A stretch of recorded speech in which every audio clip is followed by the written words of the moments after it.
Hey everyone, welcome or welcome back to my another video. My name is Rupali. I'm working as a training officer. So this is part 3 of question and answer series. So in this video I will be going to take 5 more comments and मैं कोशिश करूंगी कि मैं उन comments का आपको satisfactory answer दे पाऊँ जिससे आपको जो भी डाउट है आपका वो डाउट क्लियर हो और अगर इन केस आपको फर्दर डाउट होता है तो आप कमेंट बैक कर सकते हैं। So without wasting any time let's start. So first comment हम लेंगे @पवन बिलोर 97 का।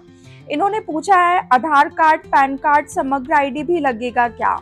सो डॉक्यूमेंट वेरिफिकेशन में ये एक चीज़ मुझसे मिस हो गई थी इसलिए मैंने ये क्वेश्चन भी पिक किया है।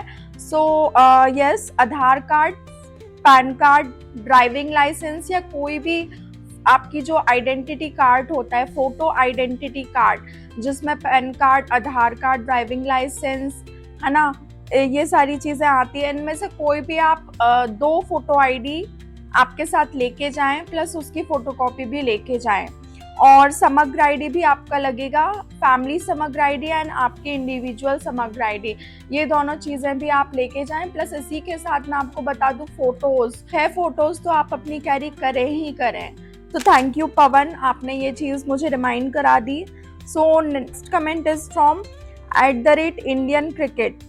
इन्होंने पूछा है मैम मेरे 10th और 12th में मार्कशीट में नेम के आगे सरनेम नहीं है और ग्रेजुएशन में सरनेम है तो और मेरे 82 नंबर है तो क्या करना चाहिए। देखिए, अगर आपके किसी भी मार्कशीट में let it be 10th 12th 5th 8th कुछ भी सरनेम नहीं है या सरनेम है और ग्रेजुएशन में नहीं है तो इस प्रॉब्लम का सबसे अच्छा सोल्यूशन यही है कि आप एक एफिडेविट बनवा लें और उसमें क्लियरली मेंशन कर लें कि जैसे सपोज आपका नाम राम शर्मा है, ठीक है, और आपका 10th 12th में राम अकेला लिखा हुआ है और ग्रेजुएशन में राम शर्मा लिखा हुआ है, तो आप एक एफिडेविट बनवा लें, उसमें लिख दें राम एंड राम शर्मा, ये दोनों व्यक्ति मैं ही हूँ, ठीक है, ऐसा करके एक एफिडेविट बनवा लें।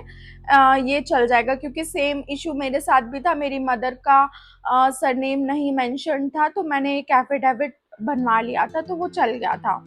Now taking comment 3, this is from @king of Havel। इन्होंने पूछा है मैम मैं भी सेंटर गवर्नमेंट जॉब में हूँ और फॉर्म फिल करते टाइम मैंने अपने डिपार्टमेंट को नहीं बताया है, मेरा प्रान नंबर भी जनरेट है, पीएफ नंबर भी, और फॉर्म फिल करते टाइम मैंने मेंशन नहीं किया हूँ कि मैं जॉब में हूँ। अब आप थोड़ा हेल्प कीजिए कि डीवी के टाइम उनको बताना पड़ेगा कि मैं जॉब में हूँ, वेटिंग फॉर योर रिप्लाई। सो मैं आपको बता दूँ, अगर आप किसी भी गवर्नमेंट जॉब में हो तो आप अगर डिपार्टमेंट को इन्फॉर्म करते हो तो वो ज़्यादा सही होता है, इर्रिस्पेक्टिव ऑफ आपने फॉर्म में मेंशन किया हो नहीं किया हो। आप एनओसी जहाँ पे भी आप काम कर रहे हैं वहाँ से आप अपनी एनओसी लेके और जहाँ पे भी आप ज्वाइन करने वाले हैं वहाँ पे वो एनओसी सबमिट कर सकते हैं क्योंकि यही एक वैलिड प्रोसीजर है। अगर आप इसके आउट ऑफ द वे जाके इन्फॉर्म नहीं करके और सारी चीज़ें करते हैं तो इन फ्यूचर कहीं अगर आपको कोई प्रॉब्लम आती है तो फिर वो एक बड़ा इशू बन सकता है। सो मैं तो यही रिकमेंड करूँगी कि आप प्रॉपर चैनल के थ्रू जाएं और अगर आपने इन्फॉर्म नहीं किया है तो कोई बात नहीं, आप एनओसी अगर आपको मिल पाती है तो आप एनओसी बनवाएं और एनओसी डिपार्टमेंट में सबमिट करें, ठीक है। बाकी इसके रिगार्डिंग आप और भी थोड़ा सा रिसर्च कर सकते हैं but as far as I know department को इन्फॉर्म करना बेटर ऑप्शन रहेगा। The next comment is from @Shalini Kori. इन्होंने बोला है मैम जब मैंने फॉर्म फिल किया था उस टाइम मैं जॉब में नहीं थी, फिर उसके बाद मेरी ज्वाइनिंग अदर डिपार्टमेंट में हो गई तो क्या मुझे भी एनओसी देना पड़ेगा डीवी के time.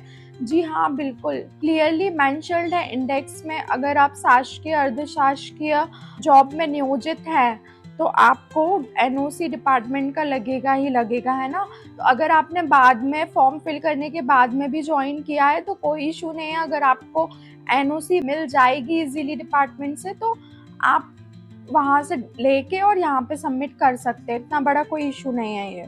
Taking the next comment जो कि है @रश्मि का। मैम एनओसी का फॉर्मेट क्या है, अगर किसी जॉब में है तो क्योंकि एग्ज़ाम देने की परमिशन के लिए एप्लीकेशन देते हैं और रिप्लाई में डिपार्टमेंट द्वारा एग्ज़ाम में बैठने की परमिशन दी जाती है। तो डीवी के टाइम क्या यही लग जाता है? नहीं, वो जो परमिशन मिलती है वो डिफरेंट चीज़ होती है, लेकिन एनओसी एक डिफरेंट चीज़ होती है।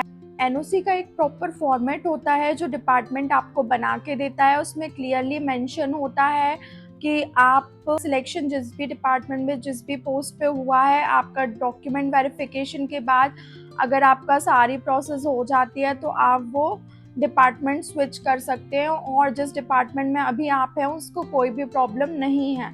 तो ऐसा एक फॉर्मेट होता है जो कि इजीली बना देते हैं। जो भी क्लरिकल स्टाफ होता है उनको आइडिया रहता है कि कैसी एनओसी बननी है, वो बना देते। जो भी आपके नियुक्तिकर्ता होते हैं उसमें उसके सिग्नेचर होते हैं। और अगर इसका फॉर्मेट आपको चाहिए तो मैं वो फॉर्मेट पिन कर दूंगी, या फिर आप मुझे मेरी इंस्टाग्राम आईडी मैं मेंशन कर दूंगी, तो आप उस पर मुझे मैसेज कर दीजिएगा। मैं आपको वो जो फॉर्मेट है एनओसी का वो मैं आपको शेयर कर दूंगी, तो आप उस फॉर्मेट में अपना एनओसी बना सकते हैं।